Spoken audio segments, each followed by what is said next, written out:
काय म्हणता मित्रमंडळी, जय भीम नमो बुद्धाय. तुम्हाला तर माहीतच आहे की आपण 3 महिन्यापर्यंत ग्रंथपठणाचे ब्लॉग टाकणार आहे. तर आपल्या ग्रंथपठणाच्या ब्लॉगचा दिवस आहे 68वा. तर मित्रमंडळी काही न वेळ गमावता ओढूया आपण. आज बौद्ध धर्माचा जीवनमार्ग आहे. आजच्या वाचनाची सुरुवात आपण द्वेष आणि क्लेश यापासून सुरू करणार आहोत.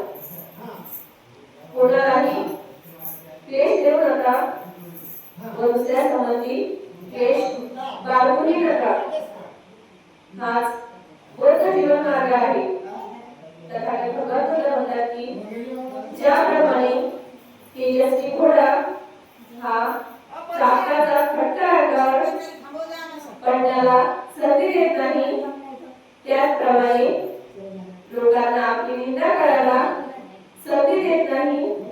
असा या जगात दोषरहित पुरुष कोण आहे?